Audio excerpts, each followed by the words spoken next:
Everyone, yes, we're live here and we're live in my studio here in Australia. So let's get things kicking off. I can't believe that the test match is over before the third day starts. There's one positive, it saved the power bill over there in Ahmedabad, but the negative is we don't get to see any cricket over the next 3 evenings. So let's find out what points I've got for you on Hoggs Vlog. Drum roll please.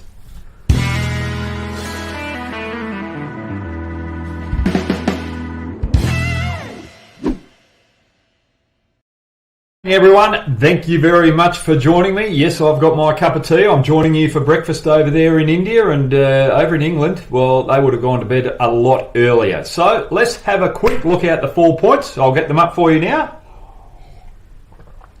How was Axar successful? Ashwin's 400 wickets. Was the pitch good enough? Root's decision. The soft signal out. We'll be discussing those 4 points quickly before I get into the questions. So, how was Axar successful? For me, very simple. He kept a good line on length.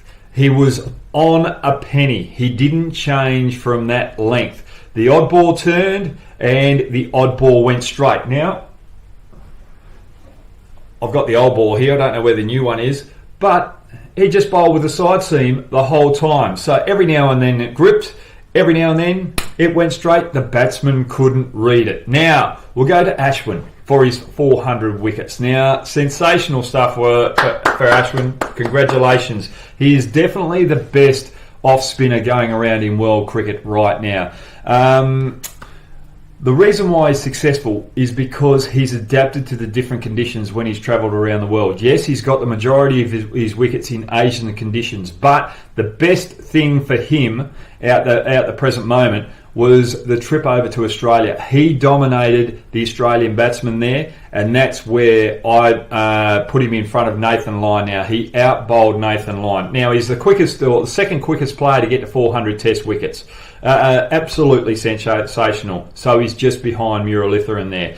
He is fourth on the wicket-taking list for an Indian bowler. So, for me, hands up, he's the best all-rounder going around at the present moment with the 100 that he made in the second test match here as well. So he's handy with the bat, handy with the ball. I just want to quickly go back to Axar Patel and Ashwin. The reason why the English batsmen have struggled against him, both of these bowlers, in the last 2 test matches, is that both these bowlers have taken the weapon away from the English batsmen that they had in the first test match, and that was the sweep shot. And the likes of Sundar and Nadeem couldn't control the sweep shot in that first test match, and that's why England dominated there. Once Patel came in and they tried to sweep him, they couldn't control that shot, and Patel got on top of the English batsman, and that brought Ashwin back into the game as well. They couldn't just sit on Ashwin; they had to try and score against 2 quality spinners who they couldn't sweep against. So, good selection there by India. All right, was the pitch good enough? This is the third point. Okay, I think the pitch was good enough. We go around the world and we talk about the seaming pitches and fast bowlers dominating proceedings there. We don't complain about that. We don't complain when teams pick 4 genuine frontline quicks to play in a test match and there's no spinners. For me, this was a very good wicket. I enjoyed the contest between bat and ball, and if we look at a couple of tweets here from Ian Bell and Kevin Peterson, they were frustrated with the English batsman and the Indian batsman as well. They couldn't find a weapon or a defensive mode to get on top of the spin. So they were all beaten by, if you see Kevin Peterson's tweet there, 21 of the 30 wickets were taken by straight balls. So the English and Indian batsmen weren't playing for the straight balls. They were getting beaten on the inside edge, and you can't have that when you're playing against spin. It's all right to get beaten on the outside edge, but the inside edge, that is a no-no. And I feel sorry for Ollie Pope. I thought that he played Ashwin, he played the right line to Ashwin in both occasions, but the straighter one just beat him on the outside edge and hit off stump. So it was tough on Pope. but he had the right mythology. He played the right line. He was just bamboozled by Ashwin's variation. Righty-o.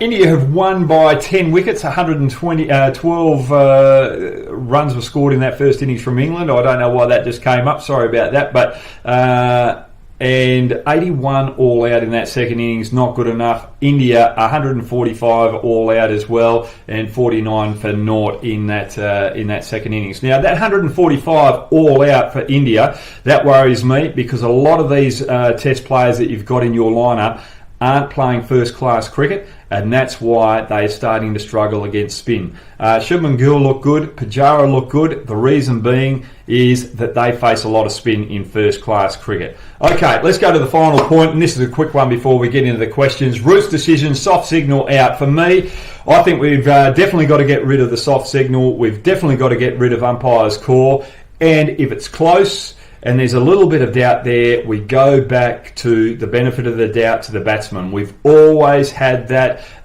when we didn't have DRS. We should have that in the technology review, and I can't believe technology has come into the game and we are still whinging about decisions. It has not rectified anything of late.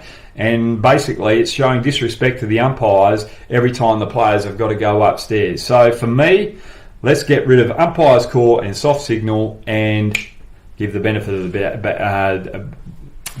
doubt to the batsman. Gee, a little bit of a fumble there before we get into the questions. Okay, let's get the first question up. Where is it? The first question coming. Have we got one there? There we go. Tani Chandra, how are you going? Welcome to everyone who's joining me here. Is Ashwin the best spinner in the world at present? For me, yes, he is. Second quickest bowler to 400 wickets behind Muralitharan. Yasir Shah, he was the quickest bowler to get to 200 wickets, but I think he outbowls Yasir Shah now in all conditions. The way that Ashwin adapted here in Australia just of late, where he dominated Nathan Lyon, tells me he is the best spinner going around in world cricket at the moment. The next phase that I want to see with Ashwin is when they travel to England again and play against England over in English conditions, because he's played a little bit of county cricket there, trying to develop that game over there, bowling with the Duke ball. Once we see that and he dominates England over there, well, we could just about put him up there as the second best off spinner that the world's ever seen behind Muralitharan. He is sensational. I love the way that he's played the game, and congratulations to Ashwin. I've really enjoyed watching his career, and there's plenty more to come. Okay, let's go to the next question. Thanks very much for that. Vinay 2. Okay, I've got to get my glasses on. Getting a little bit blind as I've just turned 50. Is the following a good assessment? It wasn't a good pitch for 5-day cricket, but it wasn't a 2-day pitch. Both teams collapsed. England from 72 to 110. India 98 for 2 to 140. Yes, look, the pitch for me, I thought it was a sensational pitch. I think you've got to have the odd pitch where spin can dominate and put pressure on the opposition batsman. The batsmen on both teams aren't able to adapt to these spinning conditions. And for me, you've got to get to the pitch of the ball when you possibly can to negate any turn. If it's slightly shorter, you get right back onto the stumps. I learnt that from Rahul Dravid. Bowling to him, it was extremely frustrating, because I'd practice bowling to a hanky on a good length. I'd land it. Rahul Dravid was the first batsman that made me think about bowling on that continuous length all the time, because he got down, covered the spin, made me bowl a little bit shorter, then got on the back foot, worked me through leg or cut me through point. I didn't have any answers the first couple of times that I bowled against him. So for me, he's probably the mould that you've got to look out to play spin on these turning tracks. I didn't bring up the point earlier, but on this particular pitch as well, the only concern I had for it was the bowlers' footmarks on day one. At the end of day one, the fast bowlers were having a bit of trouble there. There was too much of a hole out the delivery stride. I think that's one thing that the curators on this particular surface have to watch out for next game. Okay, next question, please.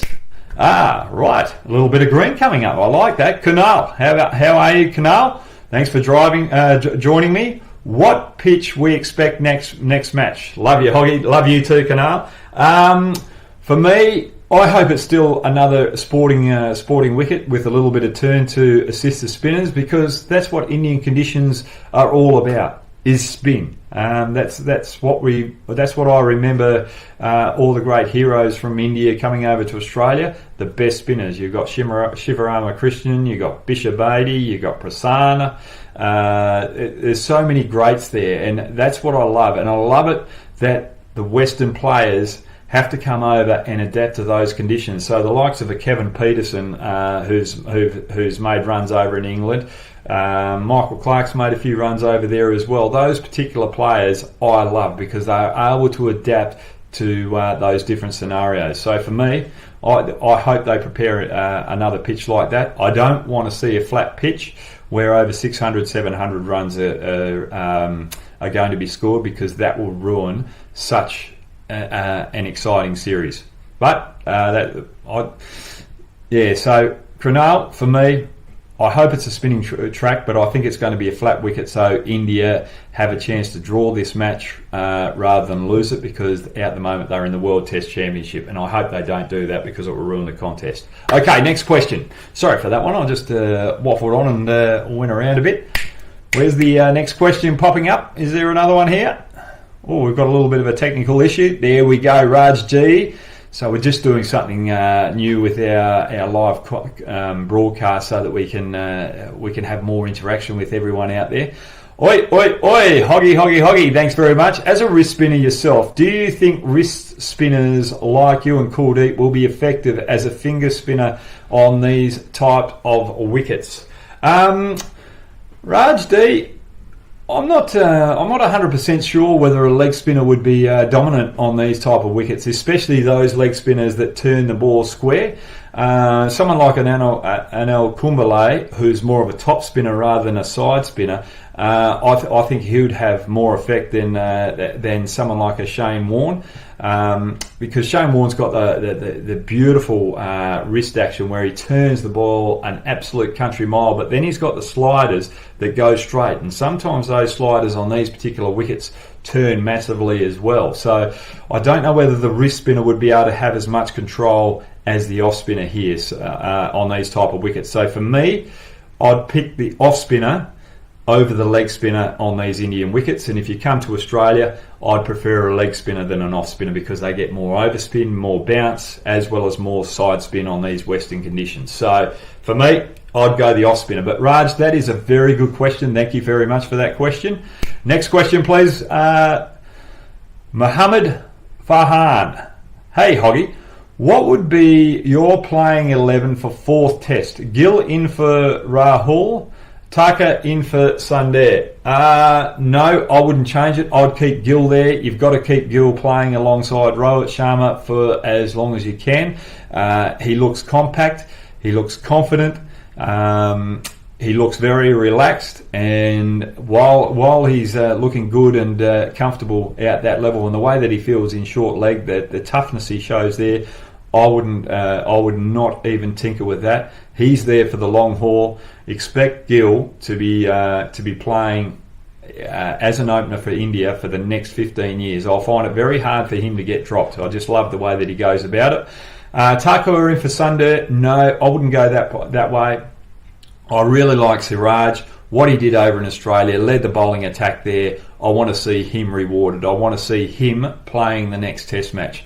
It was disappointing that Siraj wasn't playing this one, the pink ball test match. But I think they've got to go with a third pacer, especially with the way that Patel and Ashwin have been bowling. England haven't got the answers. With the extra quick, you've got more options. So that's the way I'd go. Thanks very much for that question, Mohammed. Okay, next question.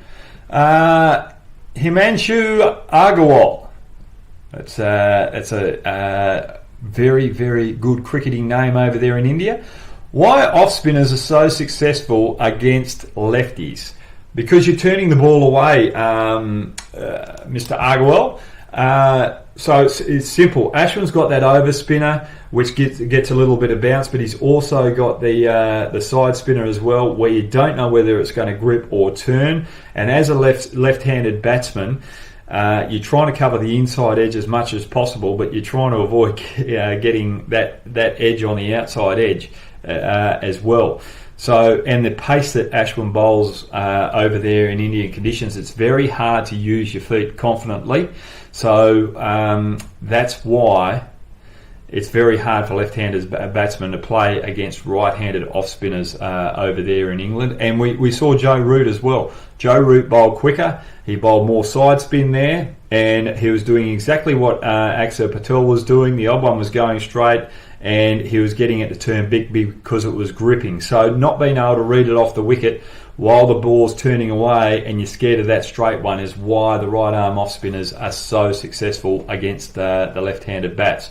But when you've got a left-hand off spinner turning the ball in, as a left-handed batsman, it's easier to play straight. It's easier to get outside the line of the off stump and prevent the opposition bowler from getting you out LBW with the ball turning in, because you're getting hit on the outside the line of the off stump.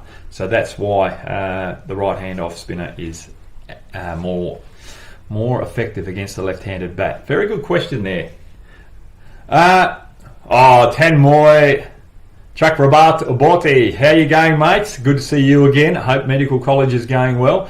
Can Axar be the almost like replacement for Jadeja in bowling? He can't match Jadeja with bat and fielding. He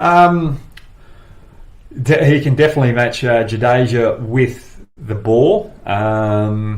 I don't know about the bat either. He looks quite competent with the bat, so let's just give him a little bit of time and a few more opportunities with the bat. But he definitely can't beat Jadeja in the field. I think Jadeja is the best fielder going around in world cricket at the moment. But the thing between these two players, Axar Patel and Jadeja has had more experience on foreign soils at test level.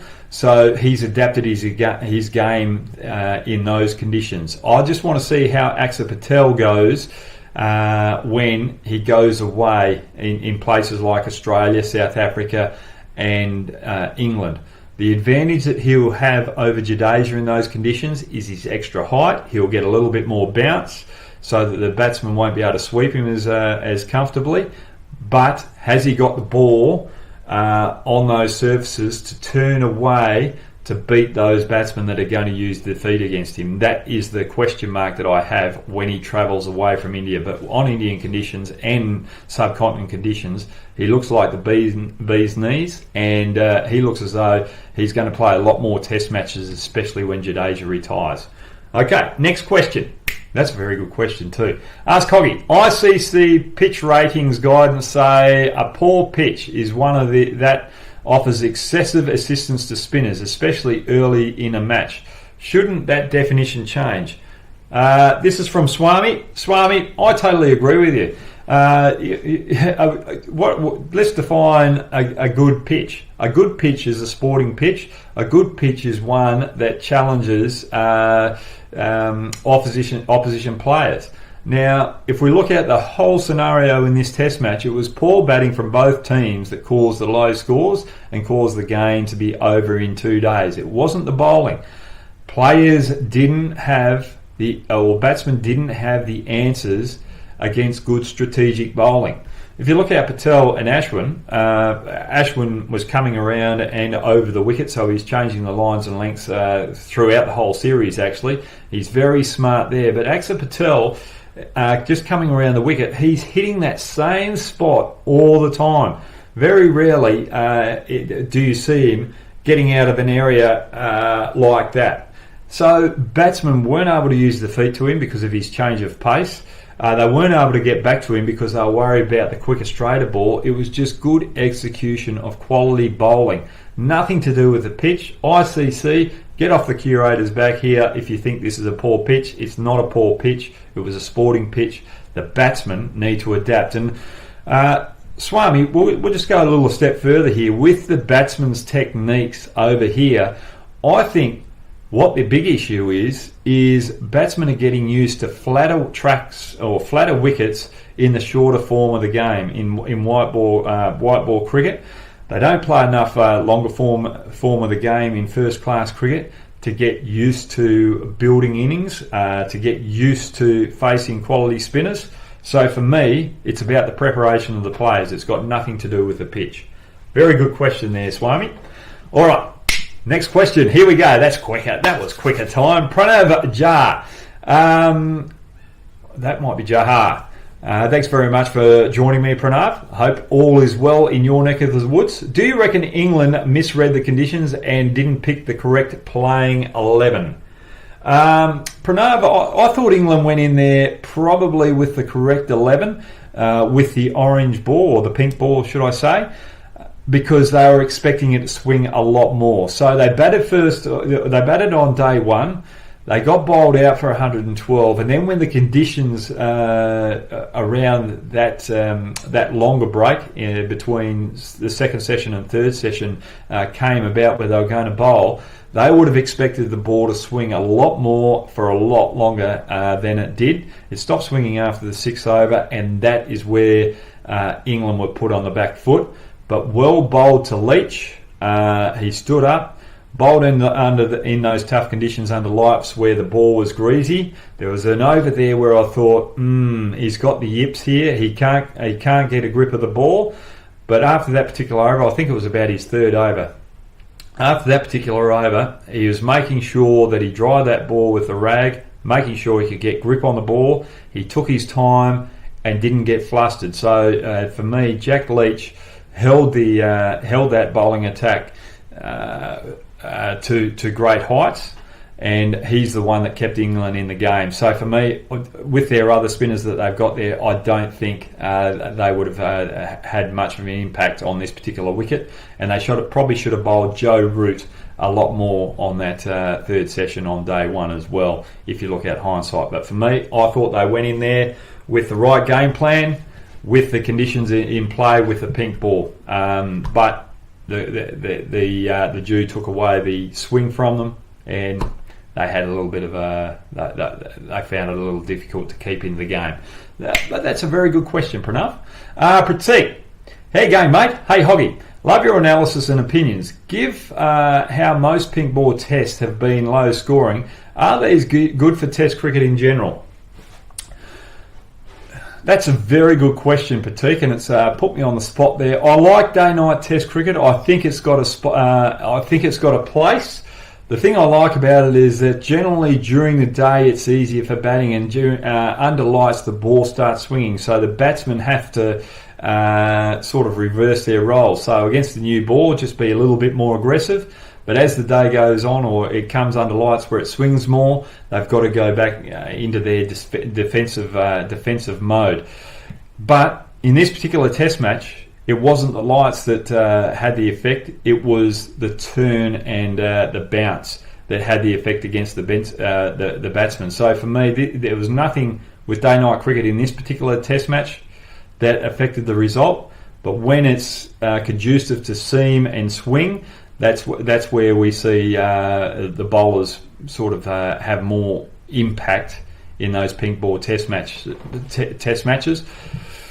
I don't want to see it. I don't want to see any more pink ball test matches throughout the year. I think one per series is great. It just changes it up, changes the conditions, changes the entertainment value of it. But I still want to see the majority of games at test level played during the day, because it's the best test of a cricketer's aptitude with both bat, ball, and endurance and fitness.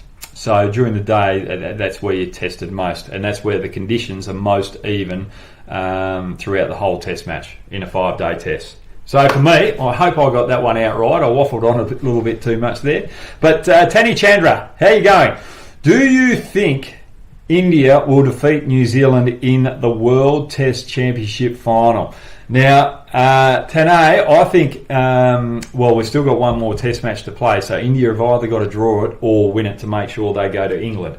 But I think this is going to be a closer test match than everyone thinks. If you think India are going to go over there to England and walk all over New Zealand, well, you better think again, because the New Zealand bowling attack, they are predominant swing bowlers, and if you look at the Indian batsmen, when Australia did get the ball to swing, they were a little bit tentative, and there were a few little openings of technical weaknesses opening up there. So this is going to be a very close contest between two teams that are evenly matched on those conditions outlawed. I think it's going to be a close test match, but I think India will have too much firepower at the end to get over New Zealand. But it's going to be a lot closer than you think. Okay, have we got one more question? No, we haven't. Thanks very much for joining me today, guys. 25 minutes, that's good. But we've had a great test match. Congratulations to India. Congratulations to Ashwin for his 400 wickets. And congratulations to Ishant Sharma for 100 test matches. Didn't have a huge impact. He got the first wicket of the test match, but he's been sensational as well. So India have got firepower. They've got one more test to play. They either draw it or win it. They've got to go out there to win it, because if you're playing for a draw, that's where the opposition can come and walk all over you. But anyway, join me on @BradHogg_ at Instagram, and also join me on Twitter as well on the same tag.